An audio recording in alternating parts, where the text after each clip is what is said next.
You know that feeling when someone shows up for you just when you need it most? That's what Uber is all about. Not just a ride or dinner at your door. It's how Uber helps you show up for the moments that matter. Because showing up can turn a tough day around or make a good one even better. Whatever it is, big or small, Uber is on the way. So you can be on yours. Uber, on our way.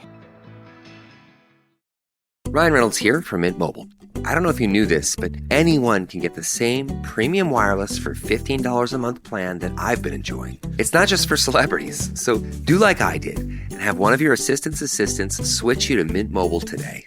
I'm told it's super easy to do at mintmobile.com/switch. Upfront payment of $45 for 3-month plan, equivalent to $15 per month required. Intro rate first 3 months only, then full price plan options available. Taxes and fees extra. See full terms at mintmobile.com. Welcome back, folks. This is the More Money Show on WABC, having a lot of fun on a Saturday afternoon. I hope you're having a great weekend. We've been talking about the economy because that's our strike zone, and nobody better to talk about the economy than my good friend and colleague, EJ Antoni, who works with me at Unleash Prosperity, is also a lead economist at the Heritage Foundation.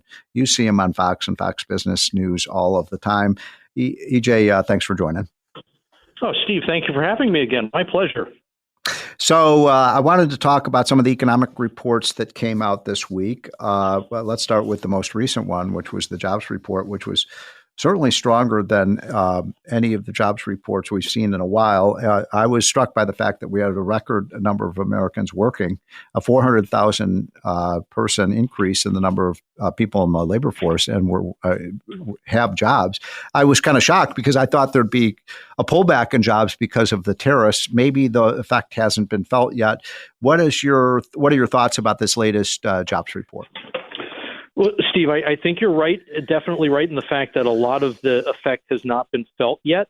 If we look at, for example, when these surveys were taken, it was essentially the second and third week, more or less, April. of April. Exactly. Yeah. So, and as we look at other private survey data, what we find is that any layoffs that we did have last month were concentrated towards the end of the month.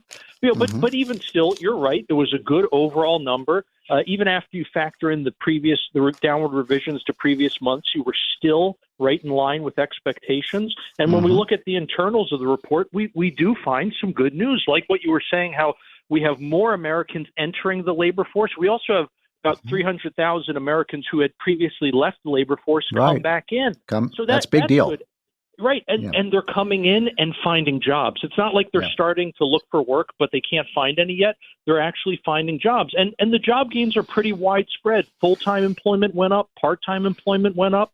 Pretty much the only thing that went down was federal employment. That moved down, which was good. Yeah. Right. And that's something we want to see. One of the points we've been making over the last 4 or 5 years is that so much of the employment that happened under Biden, such as it was government employment or industries that are subsidized by government. So the way I like to put it is we were gaining jobs in all the wrong places, and we weren't getting the jobs in the important industries that we want to see private sector employment, not government sector employment, especially because we're losing $2 trillion a year. Exactly, Stephen. And see, this was the problem with the Biden administration, where you had not only these consistent increases in terms of the number of government jobs, but what we've sometimes called government adjacent jobs. And you've been all over this, where we have a lot of industries that are very dependent on federal money. And the problem is, if the government gives a hospital money and the hospital hires a nurse, or the government gives a school money and the school hires a teacher, that nurse, that teacher, they are still being paid by taxpayer dollars, but we count it in the jobs report as a private payroll, even though the taxpayer is financing it. So the fact that you are seeing reductions in all those areas, you're not seeing as much growth in government and the government adjacent jobs. At the same time, the productive private sector is increasing and increasing at a faster rate. Those are good signs. So one of the things that worries me a little bit, because I'm not a big fan of tariffs, I understand where Trump wants to go with this, and I hope that he succeeds. But there are going to be layoffs. There has been a slowdown economic activity as a result of, our factories and our construction crews and our technology companies not necessarily able to get the parts and equipment and steel and all the things they need to make the products here. So there will be a hit, in my opinion. I wonder if you agree with that. And it probably will be felt next month because, as you said, the jobs report really was looking back 2 or 3 weeks ago. On the other hand, if we get the trade deal done, that could open up these plants pretty quickly again. So what is your kind of short take on what happens over the next 4 to 6 weeks? Well, Steve, I agree with you. If we don't get these trade deals done, this is going to amount to a massive tax increase on both American consumers and foreign producers. It's not like only one group is going to have to pay this tax, and that's what a tariff is. It's a tax. So it is imperative that you get these trade deals done over the next 90 days because, unfortunately, we are seeing some of the pain domestically already. And that showed up in this report, actually, with manufacturing. I mean, you could say it lost a negligible number of jobs because it was only down 1,000. But if we look at where the jobs were lost, it was automotive parts manufacturing. It was chips manufacturing. So the areas that are very dependent on inputs from abroad have already taken a little bit of a hit. I get it. It's not a lot, but it is showing up in the macro level data. So again, it's imperative we get deals done and get it done soon. So I wanted to switch directions a little bit. I'm talking to EJ Antoni with Heritage Foundation economist and with Unleash Prosperity.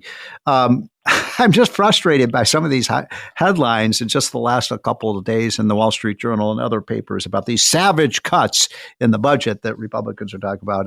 The big screaming headline in the Wall Street Journal, $150 billion cut from all these important programs. The social welfare net is being slashed and so on, which is such BS because these programs are still going to grow like weeds, and all they're doing is slightly reducing the rate of growth of these programs. But my gosh, for the average person who doesn't follow this stuff like you and I do, they think, oh my gosh, we're going to lose our Medicaid, we're going to lose our health care, we're going to lose our jobs, we're going to lose our Social Security benefits. And there's not 1 ounce of truth to any of that. Exactly, Steve. And I share your frustrations. It's so difficult to have to, push back against this narrative every single day. But we have to. We have to because otherwise people are going to believe the nonsense and believe, frankly, the lies. It's amazing how when the Doge guys, for example, find $100 billion in abuse, in corruption, and fraud, and waste, they're finding illegitimate Medicaid payments. The left is screaming about cutting those illegitimate payments, saying you're making cuts to Medicaid. We're making cuts to people who are fraudulently supposed to be on the program, money. Right? To fraudsters. Exactly. And the irony here, Steve, is the fact that the more you cut illegitimate payments, the longer you essentially keep these trust funds that finance these programs, the longer you keep those trust funds solvent, and the more you ensure that legitimate beneficiaries can get their money. Brace the rudders! Raise the sails! Raise the sails! Captain, an unidentified ship is approaching. Over. Roger. Wait, is that an enterprise sales solution? Reach sales professionals, not professional sailors. With LinkedIn ads, you can target the right people by industry, job title, and more. We'll even give you a $100 credit on your next campaign. Get started today at linkedin.com/results. Terms and conditions apply. What does every USAA member have in common? Family. We're one big family who supports the military community and their eligible families. And if you, your parent, or spouse served, you could join our family and save big on auto insurance. Visit USAA.com/join today to check your eligibility. Membership eligibility and product restrictions apply and are subject to change. USAA means United Services Automobile Association and its affiliates, San Antonio, Texas. The new McCrispy Strip is here. Dip approved by ketchup, tangy barbecue, honey mustard, Sprite, McFlurry, Big Mac sauce, double dipped in buffalo and ranch, more ranch, and creamy chili McCrispy Strip Dip. Now at McDonald's. Ba-da-ba-ba-ba. Whatever the occasion, effortless elegance is right this way. Because Hilton brings you new ways to stay courtesy of the Nomad London. And it doesn't stop at award-winning dining in a space draped in velvet and illuminated by vintage chandeliers. know this day goes beyond with unparalleled personalized service and attentive hospitality. Oh, and did we mention the Nomad London can be booked using your Hilton Honors points at Hilton.com? Hilton, for this day. Yeah, such an important point, and I couldn't agree more. I mean, if you care about the future of Social Security and Medicare and Medicaid, then why would you want to allow people to defraud the system? And so, by the way, some of these people don't even live in the United States, for goodness sakes, that are ripping off the programs and taking money from the taxpayer illegally. And so I find that to be, incidentally, even if we're $150 billion, just the fraud alone per year in the Medicaid is estimated at $150 billion a year. Right, exactly, Steve. And again, it's as if clearly this is, I think, a classic case of where you have to look at what these people do and not listen to what they say because there's such a massive disconnect there. The rhetoric that they are using just doesn't line up with reality, and the arguments that they're making just don't line up with the facts and with the numbers that you're all over and that you just outlined.